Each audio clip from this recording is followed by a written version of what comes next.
We don't have a lot of personal story for this because we didn't want to throw people in the middle of a story that you've supposedly been doing for, the last 47 levels.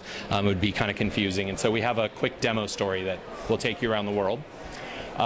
Instead, we're going to let you see a little bit of warrior gameplay, and we're going to let you see a little bit of what it's like to have kind of that full skill bar and what it's like to experience some higher level content.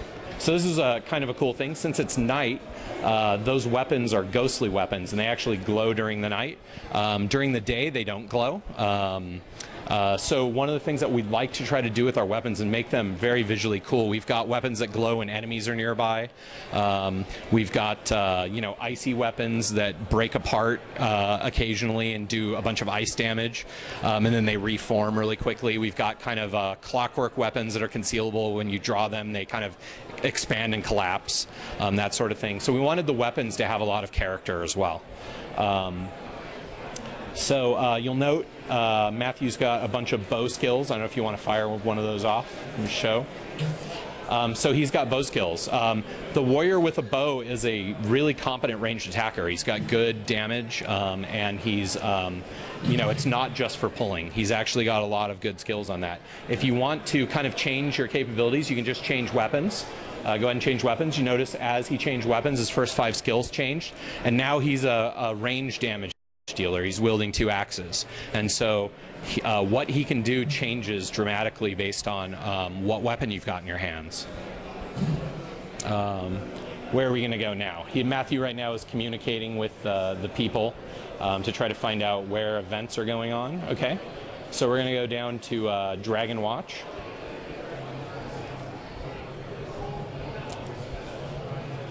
Again, dynamic event system, so we're not quite sure what's going on where. Okay, so this event is actually a fighting pit event. So the Char like to train. The Char have a lot of Roman influence, and so they bring that, kind of gladiatorial pit thing. This is an example of a player-initiated event. Many events in the world just kind of happen. This one waits for a player to come along and kick it off. So now that Matthew's kicked it off, excuse me, any player who comes along in the world can participate. Right now he's choosing what kind of enemies he wants to fight against. Important to note, you noted the timer going across top. That's actually a voting system. So when we do choice in these, we take into account these are multiplayer events, and so we let players vote on what the next wave is going to be. He chose to fight against other Char, and he's a lot higher level than them, so he's going to kind of beat up on them a lot. What would you guys like to see? Beast, go branded. Branded? Yeah. Let's see if they got their votes in time. Yeah.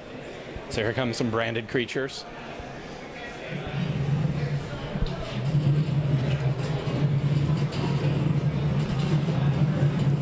So you notice he's got a lot of AoE damage there on his bow. And the guys are really clumped up. Yeah.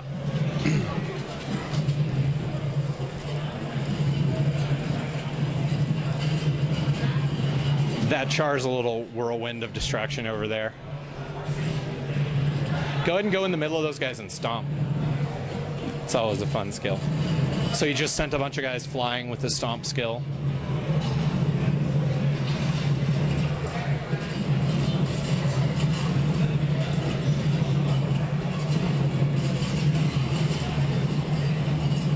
So you notice right there, that's actually a warrior comboing with doing a cross-profession combo with an elementalist. He was using whirling axe through a firewall, and you see he was spitting fireballs out.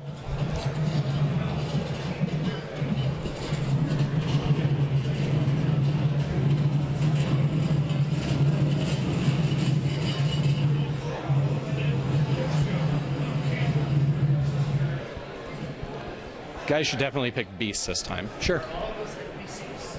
No, so there are some other players there and some NPCs. It's a mix. So there's a player right there. Anybody who shows up as kind of that light blue color is another player.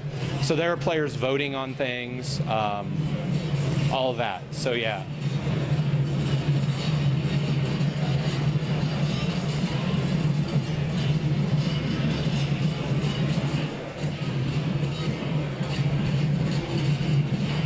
Yeah, that was one of the reasons why we have our group playing from home. We have about 150 to 200 people playing right now with everyone here at Gamescom because we just wanted to show you what it's like to play with a bunch of other players, what it's going to be like when the game releases and you've got a big group of players in the map.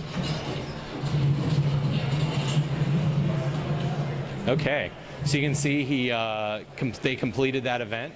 Matthew got gold because he was kind of there the whole time and contributed a lot. This is sort of the prettier area. This is the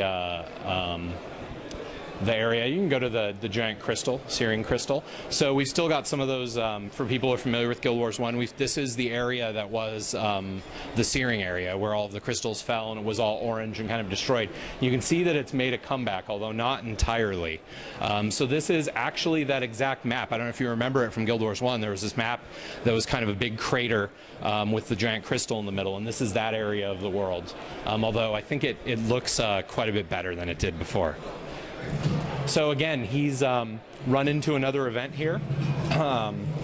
There is a German Priory, or he's run into another guy who needs his help, and now he's got an event. So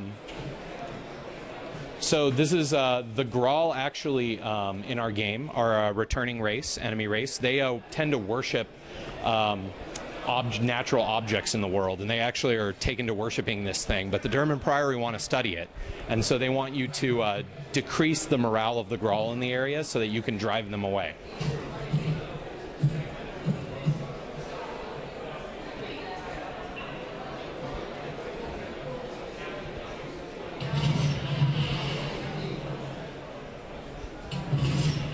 Oh, you missed with that one. So notice dodging out of the way. Looks like there's another warrior around helping him out.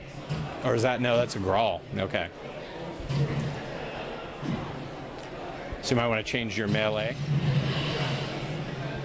Try skill 5. That's always good fun. So that's Whirlwind Axe. It's a little different from the way it was in the first game. One of the other things to note with the warrior, that first skill as he's doing it changes. So he's driven away the Grawl.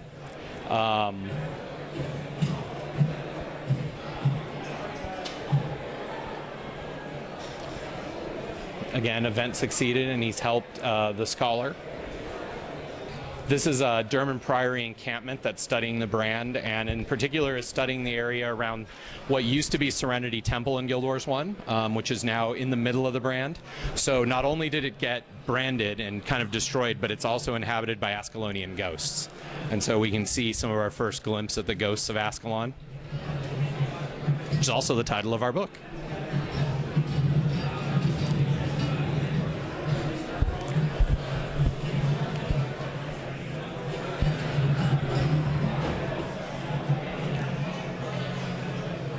You notice there are a lot of other players in this area.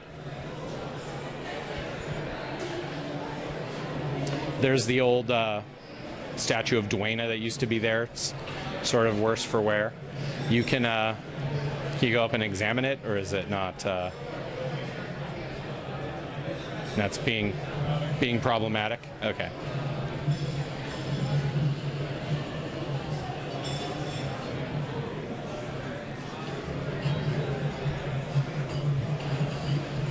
So this is actually, he's in an area, so we have our trait system, and he's in an area where actually a necromancer, if you were a necromancer character, you could earn one of your traits. So traits are earned through what we call profession challenges. Profession challenges are activities that you can do that are geared toward kind of reinforcing the themes around your profession. So in this case, a necromancer could come here and talk to some of the Ascalonian ghosts and learn a few things about becoming a better necromancer. So these are your traits. So what you do is you have a certain number of categories of traits. As you learn them, you can slot them to make your character better. They basically do passive things, but they tend to be often very significant things that change up the way your character plays. So traits is another form